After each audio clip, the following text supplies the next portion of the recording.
いよいよ討論会まであと2分です。もう何が起きるかわからないのでノーカットでお答えします。 But I also think that just like he did in the first debate against Joe Biden, I think the formula here is to constantly tie Kamala Harris to the Biden administration, which is where Trump is winning against her on the economy, inflation, and all these other problems that we're having, and then sit back and let her talk. Let her explain herself, her past positions, current positions. How does she feel about how Biden has done on the economy? How does she feel about the border? And then turn it over and let her talk. Okay, thanks so much for joining us tonight, Donald and Rex. We're all staying tuned. Can't wait. And I have to say, as we are just a couple of less than 2 minutes away, this is such an extraordinary moment, especially, Rachel, when you consider that these two people that have been the center of our lives for the last 2 months have never met each other. I've never even met each other. And Harris said, if you got something to say it to my face. The question tonight, does Donald Trump actually go there? He's questioned her racial identity, he's questioned her intelligence as well, or does he stick to the issues? Look, this is the largest audience. It's really interesting to see if Harris can make clear the stark choice before voters. And where does she decide to land her punch? She can punch hard. Can she do that while rising above the needle and coming her way? But first and foremost, are we going to see a handshake when the two of them meet for the first time? We didn't back in 2016 when I did that debate. We'll stand by to see that tonight. But the first time, side to side, together. And I have my doubts that we're going to see that handshake, but what we are going to see is a spirited debate and perhaps the most consequential general election debate we've ever seen, because almost certainly going to be the last one. So with the stakes so high, the presidential debate just moments away, we have the entire news division keeping an eye on everything. We're going to be fact-checking on our live blog. It's all going to be happening right here. The debate now just 10 seconds away, and we will be back with our post-game 5秒前です。時間的には。さあどうなるんだこれ。 Tonight, the high-stakes showdown here in Philadelphia between Vice President Kamala Harris and former President Donald Trump. Their first face-to-face meeting in this presidential election. Their first face-to-face meeting ever. A historic race for president upended just weeks ago. President Biden withdrawing after his last debate. Donald Trump now up against a new opponent. The candidates separated by the smallest of margins, essentially tied in the polls nationally and in the key battlegrounds, including right here in Pennsylvania, all still very much in play. The ABC News presidential debate starts right now. This is an ABC News special, the most consequential moment of this campaign. Kamala Harris. Together, we will chart a new way forward. Donald Trump. We will soon be a great nation again. Face to face, historic. The ABC News presidential debate. Here now, David Moore and Lindsay Davis.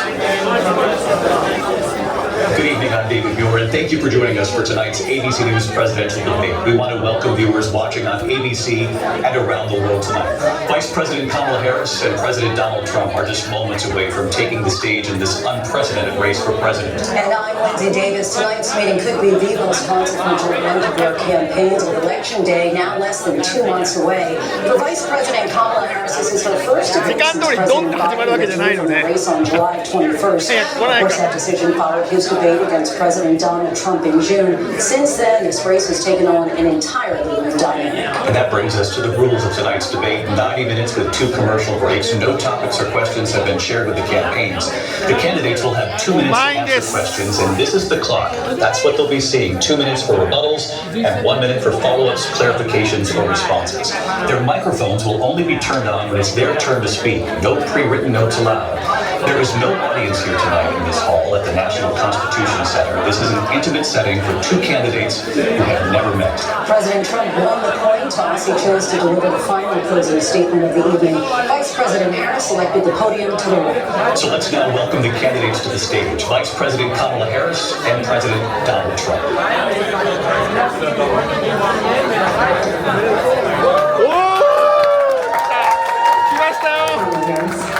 Thank you. Welcome to you both. It's wonderful to have you. It's an honor to have you both here tonight. Good evening. We are looking forward to a spirited and thoughtful debate. So let's get started. I want to begin tonight with the issue that voters repeatedly say is their number one issue, and that is the economy and the cost of living in this country.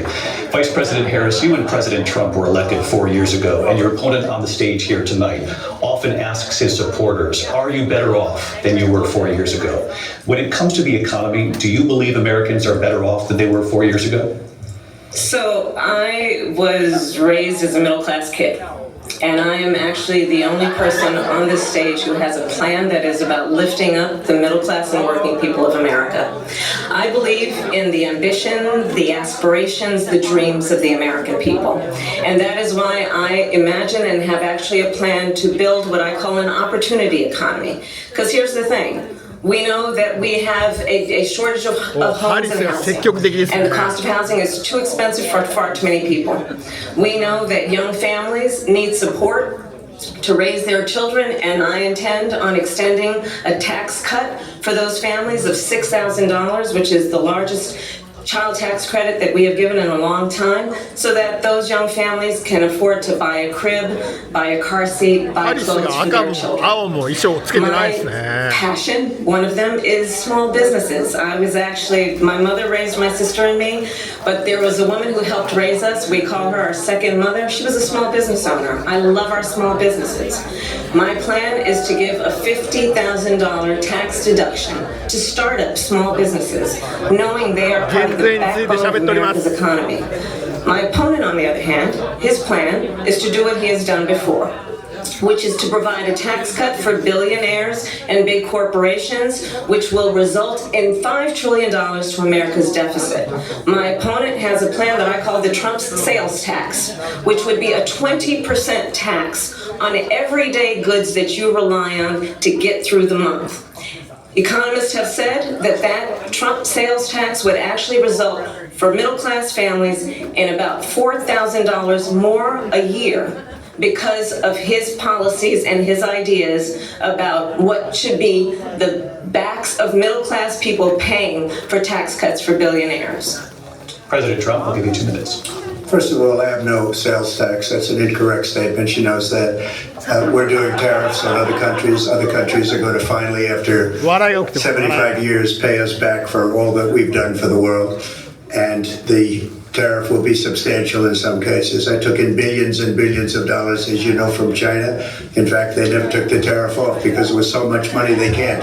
They would totally destroy everything that they've set out to do. They're taking in billions of dollars from China and other places. They've left the tariffs on. When I had it, I had tariffs, and yet I had no inflation. Look, we've had a terrible economy because inflation which is really known as a country buster. It breaks up countries. We have inflation like very few people have ever seen before, probably the worst in our nation's history. We were at 21%, but that's being generous because many things are 50, 60, 70, and 80% higher than they were just a few years ago. This has been a disaster for people, for the middle class, but for every class. On top of that, we have millions of people pouring into our country from prisons and jails, from mental institutions and insane asylums, and they're coming in and they're taking jobs that are occupied right now by African Americans and Hispanics, and also unions. Unions are going to be affected very soon. And you see what's happening. You see what's happening with towns throughout the United States. You look at Springfield, Ohio. You look at Aurora in Colorado. They are taking over the towns. They're taking over buildings. They're going in violently. These are the people that Xi and Biden led into our country, and they're destroying our country. They're dangerous. They're at the highest level of criminality, and we have to get them out. We have to get them out fast. I created one of the greatest economies in the history of our country. I'll do it again and even better. We are going to get to immigration and border security during this debate, but I would like to let Vice President Harris respond on the economy here. Well, I would love to. Let's talk about what Donald Trump left us. Donald Trump left us the worst unemployment since the Great Depression. Donald Trump left us the worst public health epidemic in a century. Donald Trump left us the worst attack on our democracy since the Civil War. And what we have done is clean up Donald Trump's mess What we have done and what I intend to do is build on what we know are the aspirations and the hopes of the American people. But I'm going to tell you all, on this debate tonight, you're going to hear from the same old tired playbook, a bunch of lies, grievances, and name-calling. What you're going to hear tonight is a detailed and dangerous plan called Project 2025 that the former president intends on implementing if he were elected again. I believe very strongly that the American people want a president who understands the importance of bringing us together, knowing we have so much more in common than what separates us, and I pledge to you to be a president for all Americans. President Trump will give you a minute to respond. Number one, I have nothing to do, as you know, and as she knows better than anyone, I have nothing to do with Project 2025. That's out there. I haven't read it. I don't want to read it purposely. I'm not going to read it. This was a group of people that got together. They came up with some ideas. I guess some good, some bad, but it makes no difference. I have nothing to do. Everybody knows I'm an open book. Everybody knows what I'm going to do. Cut taxes very substantially and create a great economy like I did before. We had the greatest economy. We got hit with a pandemic, and the pandemic was not since 1917, where 100 million people died, has there been anything like it. We did a phenomenal job with the pandemic. We handed them over a country where the economy and where the stock market was higher than it was before the pandemic came in. Nobody's ever seen anything like it. We made ventilators for the entire world. We got gowns, we got masks, we did things that nobody thought possible. And people give me credit for rebuilding the military. They give me credit for a lot of things, but not enough credit for the great job we did with the pandemic. But the only jobs they got were bounce back jobs. These were jobs bounced back, and it bounced back and it went to their benefit, but I was the one that created them. They know it, and so does everybody else. Vice President Harris, I'll let you respond. So, Donald Trump has no plan for you. And when you look at his economic plan, it's all about tax breaks for the richest people. I am offering what I describe as an opportunity economy, and the best economists in our country, if not the world, have reviewed our relative plans for the future of America. What Goldman Sachs has said is that Donald Trump's plan would make the economy worse, mine would strengthen the economy. What the Wharton School has said is Donald Trump's plan would actually explode the deficit. 16 Nobel laureates have described his economic plan as something that would increase inflation and by the middle of next year would invite a recession. You just have to look at where we are and where we stand on the issues. And I'd invite you to know that Donald Trump actually has no plan for you because he is more interested in defending himself than he is in looking out for you. I went to the Wharton School of Finance, and many of those professors, the top professors, think my plan is a brilliant plan. It's a great plan. It's a plan that's going to bring up our worth, our value as a country. It's going to make people want to be able to go and work and create jobs and create a lot of good, solid money for our country. And just to finish off, she doesn't have a plan. She copied Biden's plan, and it's like 4 sentences, like one spot run. 4 sentences that are just, oh, we'll try and lower taxes. She doesn't have a plan. Take a look at her plan. She doesn't have a plan. Mr. President, I do want to drill down on something we both brought up. The Vice President brought up your tariffs. You responded, and let's drill down on this, because your plan is what she calls is essentially a national sales tax. Your proposal calls for tariffs, as you pointed out here, on foreign imports across the board. You recently said that you might double your plan, imposing tariffs up to 20% on goods coming into this country. As you know, many economists say that with tariffs at that level, costs are then passed on to the consumer.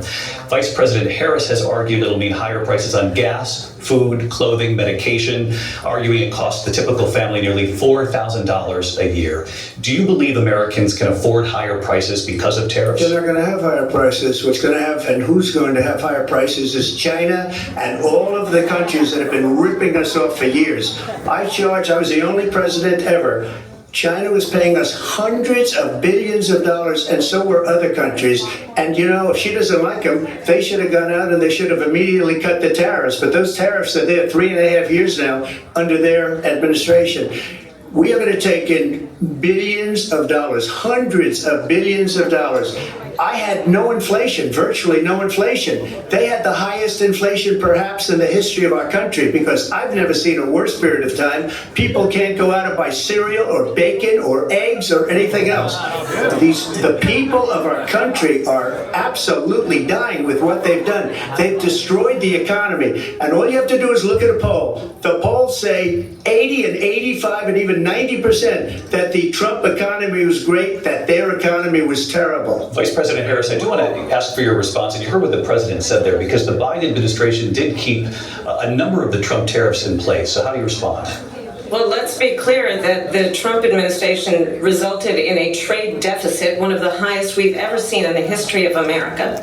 He invited trade wars. You want to talk about his deal with China? What he ended up doing is, under Donald Trump's presidency, he ended up selling American chips to China to help them improve and modernize their military, basically sold us out, when a policy about China should be in making sure the United States of America wins the competition for the 21st century, which means focusing on the details of what that requires, focusing on relationships with our allies, focusing on investing in American-based technology so that we win the race on AI, on quantum computing, focusing on what we need to do to support America's workforce so that we don't end up having on the short end of the stick in terms of workers' rights. But what Donald Trump did, let's talk about this, with COVID, is he actually thanked President Xi for what he did during COVID. Look at his tweet. "Thank you, President Xi!" exclamation point, when we know that Xi was responsible for lacking and not giving us transparency about the origins of COVID. President Trump, I'll let you respond. First of all, they bought their chips from Taiwan. We hardly make chips anymore because of philosophies like they have and policies like they have. I don't say her because she has no policy. Everything that she believed 3 years ago and 4 years ago is out the window. She's going to my philosophy now. In fact, I was going to send her a MAGA hat. She's going to my philosophy. If she ever got elected, she'd change it. And it will be the end of our country. She's a Marxist. Everybody knows she's a Marxist. Her father's a Marxist professor in economics, and he taught her well.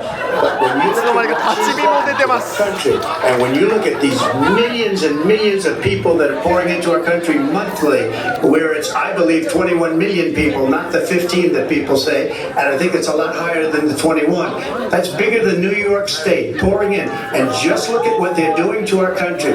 They're criminals. Many of these people coming in are criminals, and that's bad for our economy too. You know, you mentioned before, we'll talk about immigration later. Well, bad immigration is the worst thing that can happen to our economy.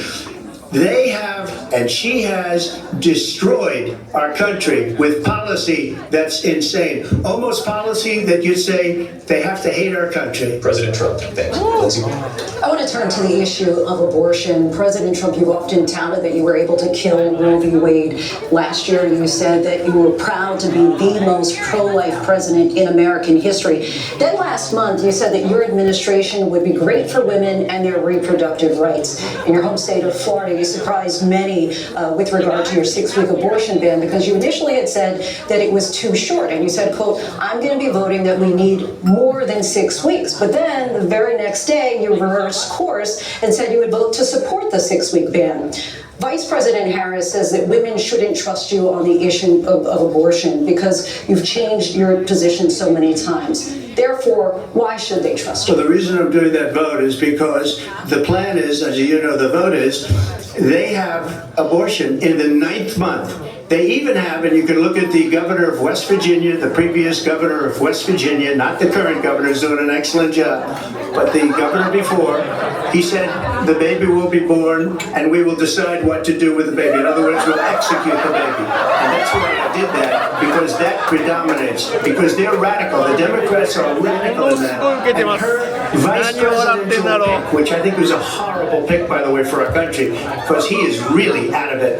But her vice presidential pick says abortion in the 9th month. is absolutely fine. He also says execution after birth. It's an execution, no longer abortion, because the baby is born, is okay. And that's not okay with me, hence the vote. But what I did is something for 52 years. They've been trying to get Roe v. Wade into the states. And through the genius and heart and strength of 6 Supreme Court justices, we were able to do that. Now, I believe in the exceptions for rape, incest, and life of the mother. I believe strongly in it. Ronald Reagan did also. 85% of Republicans do. Exceptions. Very important. But we were able to get it, and now states are voting on it. And for the first time, you're going to see, look, this is an issue that's torn our country apart for 52 years. Every legal scholar, every Democrat, every Republican, liberal, conservative, they all wanted this issue to be brought back to the states where the people could vote. And that's what happened. And now, Ohio, the vote was somewhat liberal. Kansas, the vote was somewhat liberal, much more liberal than people would have thought. But each individual state is voting. It's the vote of the people now. It's not tied up in the federal government. I did a great service in doing it. It took courage to do it. And the Supreme Court had great courage in doing it. And I give tremendous credit to those 6 justices. There is no state in this country where it is legal to kill a baby after it's born.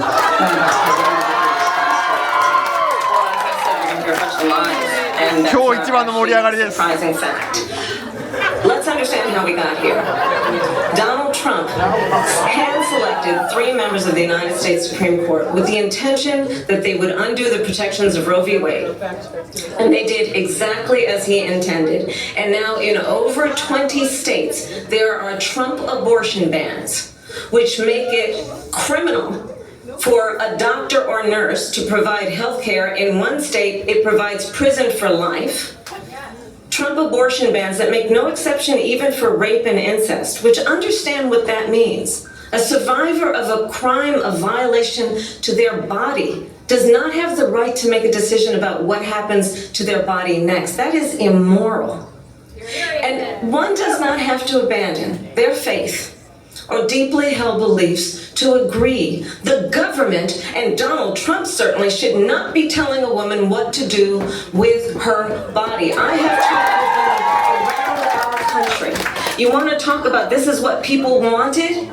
Pregnant women who want to carry a pregnancy to term, suffering from a miscarriage, being denied care in an emergency room because the healthcare providers are afraid they might go to jail, and she's bleeding out in a car in the parking lot. She didn't want that. Her husband didn't want that. A 12 or 13-year-old survivor of incest being forced to carry a pregnancy to term. They don't want that. And I pledge to you, when Congress passes a bill to put back in place the protections of Roe v. Wade, as President of the United States, I will proudly sign it into law. But understand, if Donald Trump were to be reelected, he will sign a national abortion ban. Understand, in his Project 2025, there would be a national abortion, a monitor that would be monitoring your pregnancies, your miscarriages. I think the American people believe that certain freedoms, in particular the freedom to make decisions about one's own body, should not be made by the government. Thank you, Vice President Harris. Well, there she goes again. It's a lie. I'm not signing a ban, and there's no reason to sign a ban, because we've gotten what everybody wanted. Democrats, Republicans, and everybody else, and every legal scholar wanted it to be brought back into the states, and the states are voting. And it may take a little time, but for 52 years, this issue has torn our country apart, and they've wanted it back in the states. And I did something that nobody thought was possible. The states are now voting. What she says is an absolute lie. And as far as the abortion ban, no, I'm not in favor of abortion ban, but it doesn't matter, because this issue has now been taken over by the states. Would you veto a national abortion ban if it came to Well, I won't have to, because again, 2 things. Number one, she said she'll go back to Congress. She'll never get the vote. It's impossible for her to get the vote, especially now with the 50-50, and essentially 50-50 in both Senate and the House. She's not going to get the vote. She can't get the vote. She won't even come close to it. So it's just talk. You know what it reminds me of? When they said they're going to get student loans terminated, and it ended up being a total catastrophe. The student loans, and then her, I think probably her boss, if you call him a boss, he spends all his time on the beach. But look, and so we'll do it again. We'll do it a different way. He went out, got rejected again by the Supreme Court. So all these students got taunted with this whole thing about this whole idea. And how unfair that would have been. Part of the reason they lost to the millions and millions of people that had to pay off their student loans. They didn't get it for free. But they were saying it's the same way that they talked about that they talk about abortion. But if I could just get a yes or no, because your running mate, J.D. Vance, has said that you would veto it if it did come to your desk. Well, I didn't discuss it with J.D. in all fairness. J.D., and I don't mind if he has a certain view, but I think he was speaking for me, but I really didn't. Look, we don't have to discuss it because she'd never be able to get it, just like she couldn't get student loans. They couldn't get student loans. They didn't even come close to getting student loans. They taunted young people and a lot of other people that had loans. They can never get this approved. So it doesn't matter what she says about going to Congress. So wonderful, let's go to Congress, do it. But the fact is that for years they wanted to get it out of Congress and out of the federal government, and we did something that everybody said couldn't be done. And now you have a vote of the people on abortion. Vice President Harris, I want to give you your time to respond, but I do want to ask, would you support any restrictions on a woman's right to an abortion? I absolutely support reinstating the protections of Roe v. Wade, and as you rightly mentioned, nowhere in America is a woman carrying a pregnancy to term and asking for an abortion. That is not happening. It's insulting to the women of America. And understand what has been happening under Donald Trump's abortion bans. Couples who pray and dream of having a family are being denied IVF treatments. What is happening in our country? Working people, working women who are working 1 or 2 jobs, who can barely afford childcare as it is, have to travel to another state to get on a plane sitting next to strangers to go and get the health care she needs. Barely can afford to do it, and what you are putting her through is unconscionable. And the people of America have not, the majority of Americans believe in a woman's right to make decisions about her own body, and that is why in every state where this issue has been on the ballot, in red and blue states both, the people of America have voted for freedom. Vice President. Excuse me, I have to respond. Another lie. It's another lie. I have been a leader on IVF, which is fertilization. The IVF, I have been a leader. In fact, when they got a very negative decision on IVF from the Alabama courts, I saw the people of Alabama and the legislature 2 days later voted it in. I've been a leader on it. They know that, and everybody else knows it. I have been a leader on fertilization, IVF. And the other thing, then you should ask, will she allow abortion in the 8th month, 9th month, 7th month? Okay, would you do that? Why don't you ask me that question? Why don't you answer the question? Would you because veto? under Roe v. Answer the Wade, question. you could do abortions in the 7th month, the 8th month, the 9th month, and probably after birth. Just look at the governor of Virginia. The governor of Virginia said we put the baby aside and then we determine what we want to do with the baby. We're going to turn now to immigration and border security. We know it's an issue that's important to Republicans, Democrats, voters across the board in this country. Vice President Harris, you were tasked by President Biden with getting to the root causes of migration from Central America.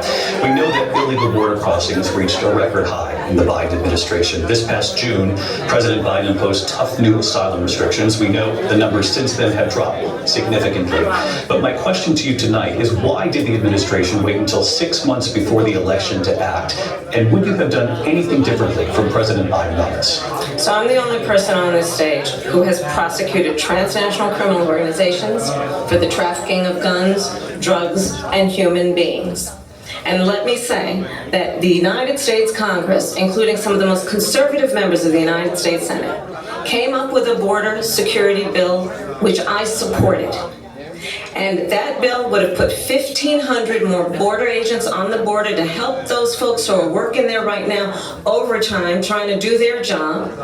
It would have allowed us to stem the flow of fentanyl coming into the United States. I know there are so many families watching tonight who have been personally affected by the surge of fentanyl in our country.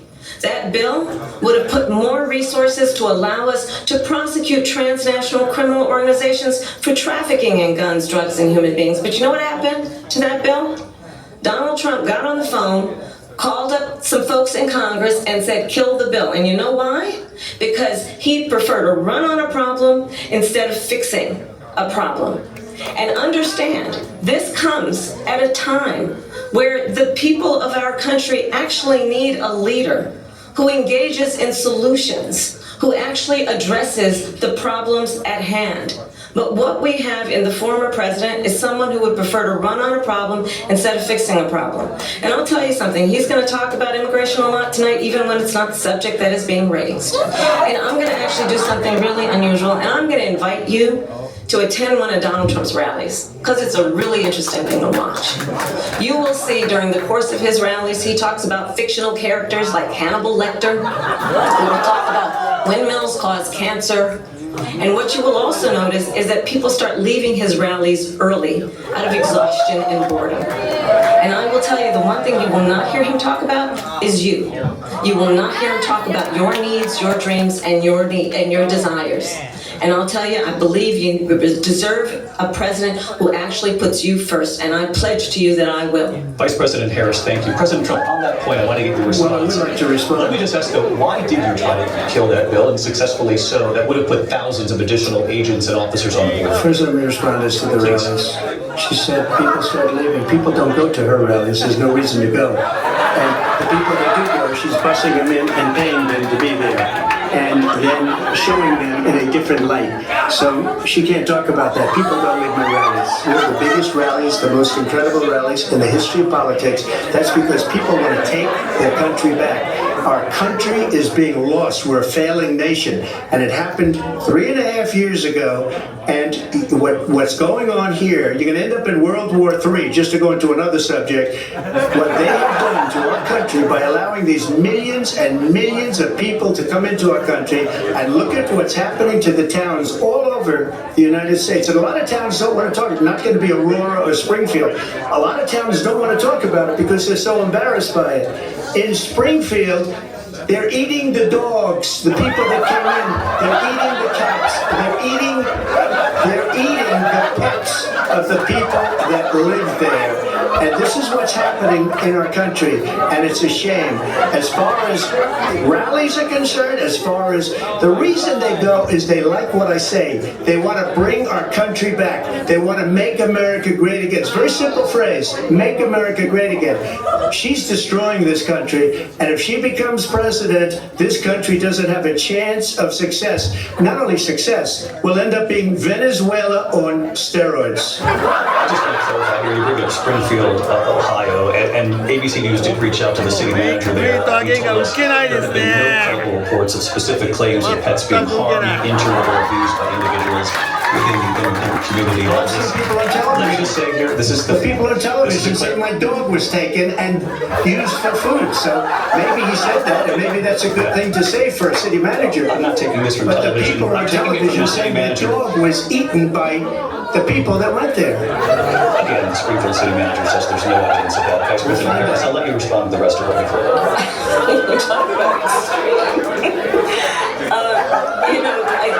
This is, I think, one of the reasons why in this election I actually have the endorsement of 200 Republicans who have formerly worked with President Bush, Mitt Romney, and John McCain, including the endorsement of former Vice President Dick Cheney and Congress member Liz Cheney. And if you want to really know the inside track on who the former president is, if he didn't make it clear already, just ask people who have worked with him. His former chief of staff, a 4-star general, has said he has contempt for the Constitution of the United States. His former national security advisor has said he is dangerous and unfit. His former Secretary of Defense has said the nation, the Republic, would never survive another Trump term. And when we listen to this kind of rhetoric, when the issues that affect the American people are not being addressed, I think the choice is clear in this election. President Trump, I'll give you a quick minute to respond. Thank you, because when I hear that, see, I'm a different kind of a person. I fired most of those people. Not so graciously. They did bad things or bad job. I fired them. They never fired one person. They didn't fire anybody having to do with Afghanistan and the Taliban and the 13 people who's were just killed, viciously and violently killed. And I got to know the parents and the family. They didn't fire. They should have fired all those generals, all those top people, because that was one of the most incompetently handled situations anybody has ever seen. So when somebody does a bad job, I fire him. And you take a guy like Esper, he was no good, I fired him, so he writes a book. Another one writes a book, because with me they can write books, with nobody else can they. But they have done such a poor job, and they never fire anybody. Look at the economy, look at the inflation. They didn't fire any of their economists, they have the same people. That's a good way not to have books written about you. But just to finish, I got more votes than any Republican in history by far. In fact, I got more votes than any president, sitting president in history by far. Let me continue on immigration. It's what you wanted to talk about earlier, so let's get back to your deportation proposal that the vice president has reacted to as well. President Trump, you call this the largest domestic deportation operation in the history of our country. You say